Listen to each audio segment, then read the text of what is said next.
आदाब नमस्कार, अस्सलाम वालेकुम। मैं हूँ शमशाद अली मसूदी और आप देख रहे हैं लोकतंत्र का। पिछले 3 दिन से देश भर में सियासत घरे में वो भी क्यों ना हो कि जो भ्रष्टाचार मिटाने आए थे, जो सत्ता बदलने की बात कर रहे थे, आज वही उसी पाले में चले गए जिस पाले का वो विरोध कर रहे थे। हम बात कर रहे हैं आम आदमी पार्टी के वो सांसद जो कल तक कस्में खाते थे और बीजेपी को बुरा भला कहते थे, आज वो बीजेपी का दामन थाम लिए। हम बात करें राघव चड्ढा और उसके साथ ही 6 सांसद, कुल 7 सांसद जो है उन्हें भाजपा की ज्वाइन कर लिया।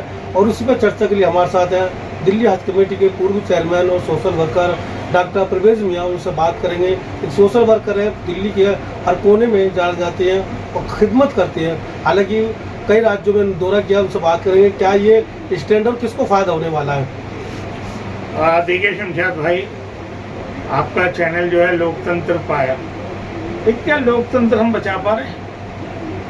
तस्वीर के तोड़ने में कुछ उनका भी हाथ है जो कह रहे हैं दाने बिखर गए। आज अगर केजरीवाल साहब इनको बुरा भला कहें, राघव चड्ढा, मित्तल, अपना हरभजन और पाठक जी, तो उसमें केजरीवाल साहब का भी बहुत बड़ा हाथ है। क्योंकि राघव चड्ढा जो थे वो आवाज़ उठा रहे थे, खूब दब के बोल रहे थे, बीजेपी के खिलाफ बोल रहे थे, दलितों की, मुस्लिम की, पार्लियामेंट में दबे कुचले लोगों की आवाज़ उठाते थे। तो लोग क्या समझ रहे हैं? वो यही समझ रहे हैं कि ये इन्होंने जो हटाया वो इसी वजह से हटाया है। और राजनीति इतनी गंदी हो गई है, मैं तो अब राजनीति नहीं करता, बहुत गंदी, दिल भर गया। राजनीति में किसका कब क्या हो जाए कुछ कह नहीं सकते, कब पाला पलट जाए कुछ नहीं कह सकते। आपने देखा कि चुनाव गुजरात और उसमें संदीप साहब जो है, पाठक साहब, वो वहाँ के इंचार्ज, तो सारा उनके पास लूप होल। तो अब क्या है कि एक बात कही किसने, केजरीवाल साहब, हमारे पूर्व मुख्यमंत्री के ईडी, सीबीआई और ज्ञानेश्वर गुप्ता साहब, ये 3-4 चीजें बीजेपी के पास ऐसी है जिसको चाहे जहां मर्जी मोड़ दे। हर एक की लूप होल, हर एक के खिलाफ ईडी का, हर एक के खिलाफ सीबीआई का, हर एक के खिलाफ ये कह देना क्या कह सकते हैं। अब आजम खान की बात करिए, आजम खान कितने मुकदमे, लेकिन वो तो टूट के समाजवादी छोड़कर नहीं गए, उन्होंने तो बीजेपी का दामन नहीं थामा। जी, आपकी बात सही है, लेकिन मर्द मर्द ही होता है। ये जरा सा झटका इनको क्या दिया बीजेपी ने, एकदम ही इन्होंने पासा पलट दिया कि नहीं हम तो बीजेपी ज्वाइन कर रहे हैं। बीजेपी में अपने साथ 7 एमपीओ को भी ले गए। लेकिन आप यहाँ देखिए ना, केजरीवाल साहब ने कौन सा अच्छा करा था? क्या मुसलमान नहीं है? एक मुस्लिम एमपी राज्यसभा से नहीं दे सकते थे? बिल्कुल साफ दिल्ली, पूरा हिंदुस्तान साफ। अगर इस तरह की बात करेंगे तो पंजाब सरकार में हमेशा एक मुस्लिम विधायक राज्य मंत्री होता था। एक भी अकाली दल जैसे बीजेपी ने सरकार बनी, उसका भी जो है वहाँ भी एक मुस्लिम होता है। वहाँ मैं वही ला रहा हूँ आपको, मलेरकोटला पंजाब के अंदर, वहाँ से हमेशा एक विधायक रहता था, विधायक मिनिस्टर बनता था और हज कमेटी का, लेकिन नहीं दिया। कोई प्रोटोकॉल के हिसाब से चल ही नहीं रहा, सब दबाव के अंदर आकर काम चल रहा है।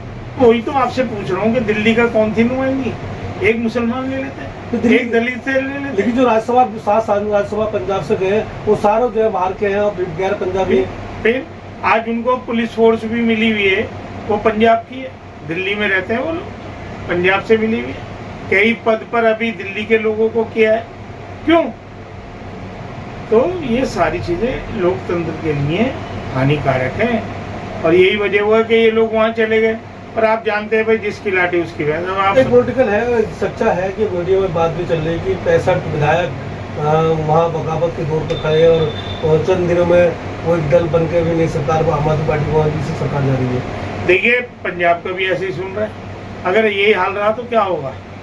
लोगों ने भरोसा किया था, मुसलमानों ने भरोसा करके सपोर्ट किया था, इनको बहुत बड़ी तादाद में सपोर्ट किया था, लेकिन कहाँ कोई मुसलमानों के मुद्दे पे नहीं बोलता।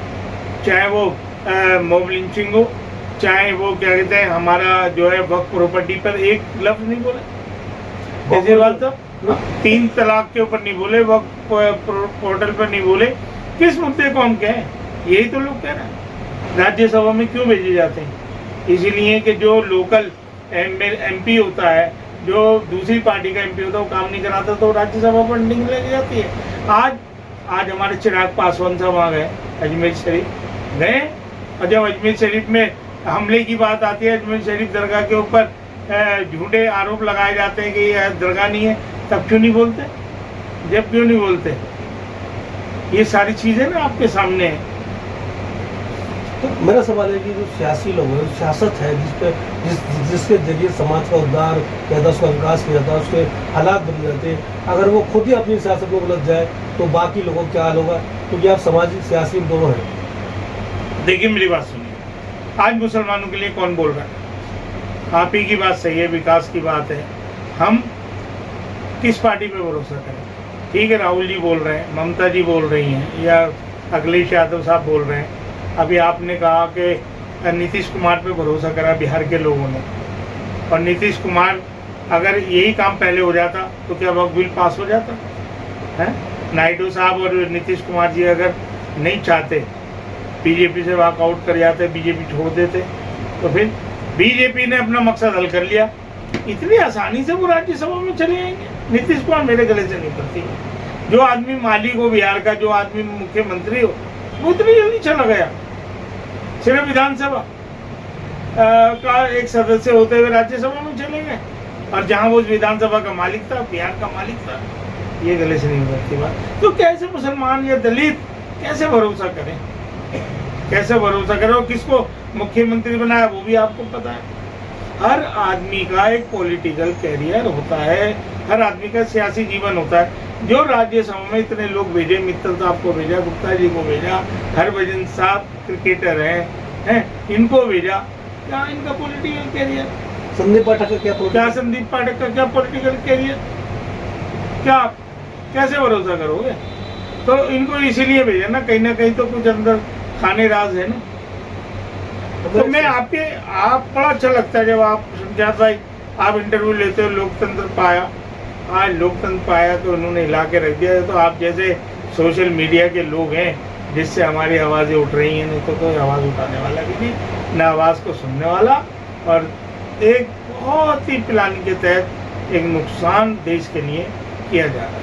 बस मेरा आपसे सवाल है, क्या करे समाज, जो नौजवान युवा सोच समाज सियासत की तरफ आ रहे हैं, लोग नए आ रहे हैं, उनको क्या मैसेज है कि ये सियासत बरकरार रहे और देश भी बरकरार रहे? देखिए मेरी बात सुनिए, ये तो बात सही है कि आने वाली नस्ल हमें माफ़ नहीं करेगी। आने वाली नस्ल ये कहेगी कि हमारे लिए क्या किया। आने वाली नस्ल ये भी तो कहती है ना कि जब अंग्रेज यहाँ थे, अंग्रेजों से मुकाबला करा हमारे बाप दादाओं ने, उलमाओं ने मुकाबला करा है। अलीगढ़ से लेकर लाहौर के पेड़ की टहनी पर उलमा का सर कलम कर दिया था, फिर भी पीछे नहीं हटे। अपने हिंदू भाइयों के साथ, सिख भाइयों के साथ, ईसाई भाइयों के साथ अंग्रेजों को भगाया। तो आने वाली नस्ल जब को हमसे ही तो पूछेगी। तो उसका रास्ता यही है, जब सियासत रास रहा है, कमाल, एक मुसलमान एमएलए नहीं, एक मुसलमान एमपी नहीं, एक मिनिस्टर नहीं, यहाँ तक के जो ऑर्गेनाइजेशन है हमारी, माइनॉरिटी कमीशन है, ह्यूमन राइट कमीशन है, हज कमेटी है हमारे, उस तक में एक मुसलमान नहीं। कैसे होगा? अरे तुम तो अपने लोगों पर भरोसा नहीं करते जिन्होंने तुम्हारे लिए सारी जिंदगी लगा दी है। मुख्तार अब्बास नकवी, शाहनवाज हुसैन, वो तक तुम्हारे नहीं। तो लोग, आने वाली नस्ल कैसे भरोसा करेगी? तो आने वाली नस्ल को मेरा एक ही संदेश है कि भाई खूब पढ़ो और पढ़ाओ। मेरे हाथ में कलम है, मुझे क्या जरूरत है तलवार और खंजर की? मेरे हाथ में कलम है, ये है ना कलम, मुझे क्या जरूरत है तलवार और खंजर की?